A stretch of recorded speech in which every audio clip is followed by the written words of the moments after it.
यह गांव था सागरपुर, जहां लोग अपनी मेहनत से दिन रात जीते थे और हर किसी का एक दूसरे से गहरा रिश्ता था।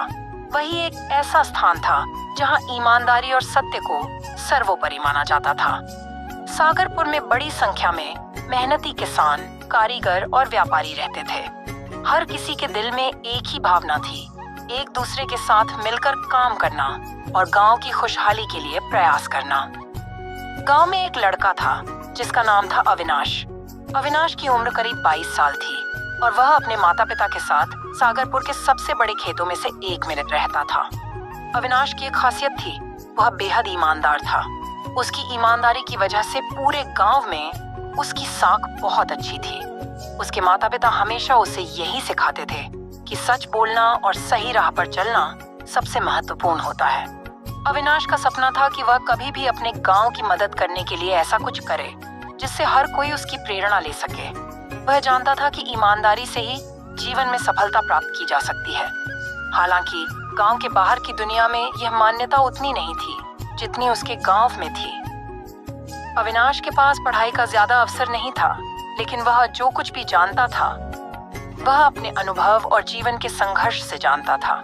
उसकी मेहनत और ईमानदारी के कारण उसे किसी भी काम में असफलता नहीं आती थी। गांव के लोग उसे सच्चा, मेहनती और भरोसेमंद मानते थे। सागरपुर में उस समय बहुत बड़ा संकट आ गया था।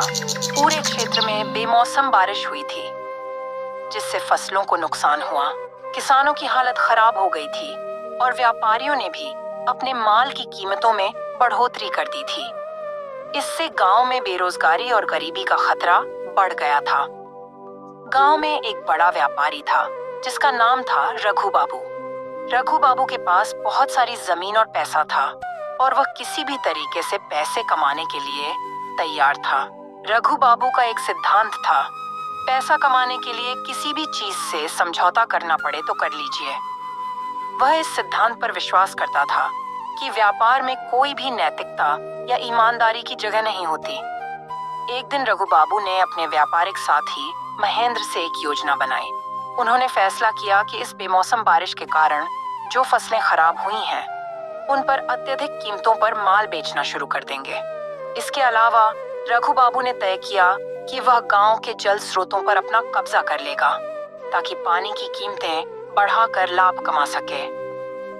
यह सब कुछ अविनाश की नजरों के सामने हो रहा था।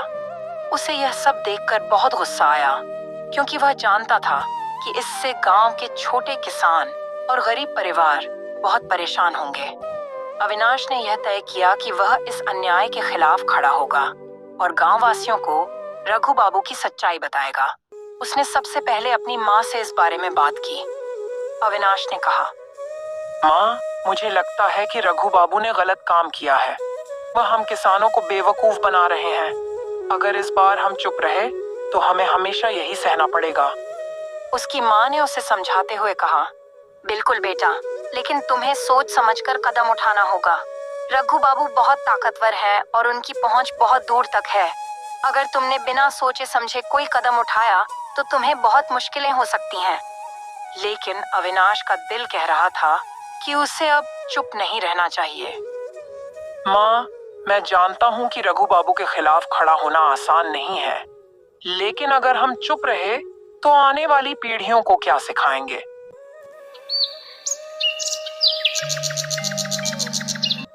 उसने अपनी माँ से कहा और सीधे गांव के बुजुर्गों के पास गया। अविनाश ने गांव के बुजुर्गों से मिलकर रघु बाबू के गलत कामों की शिकायत की। बुजुर्गों ने उसकी बातों को ध्यान से सुना, लेकिन उनके मन में डर था। रघु बाबू की ताकत का सामना करना उनके लिए आसान नहीं था।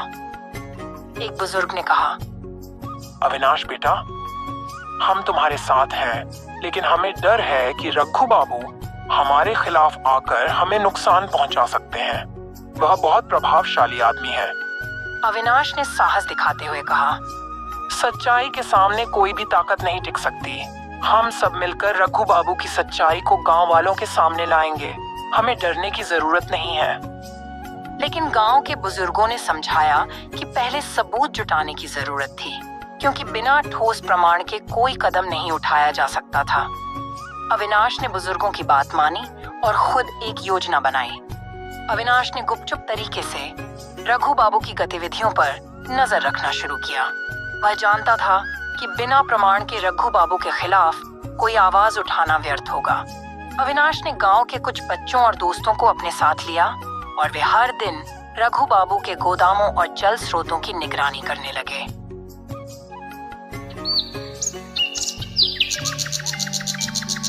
कुछ दिनों बाद अविनाश को एक बड़ा सबूत मिला। उसने देखा कि रघु बाबू अपने गोदामों में जली हुई फसलें और खराब माल जमा कर रहा था, जिसे वह किसानों को ऊंचे दामों पर बेचने वाला था। इसके अलावा वह गांव के जल स्रोतों को बंद कर रहा था और पानी का एकाधिकार बना रहा था। अविनाश ने यह सबूत जुटाए और गांव के सभी लोगों के सामने लाने का फैसला किया।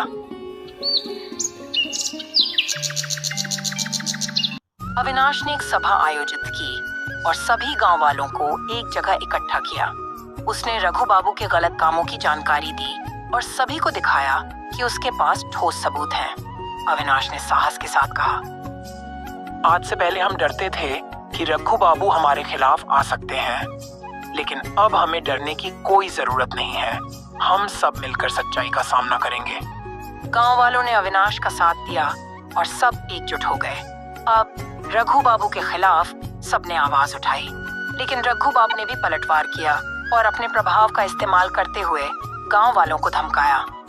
उसने अविनाश को धमकी दी, अगर तुमने मेरे खिलाफ कुछ भी किया तो तुम्हारा जीवन नष्ट कर दूंगा। लेकिन अविनाश डरने वाला नहीं था। उसने सबको विश्वास दिलाया कि सत्य हमेशा जीतता है।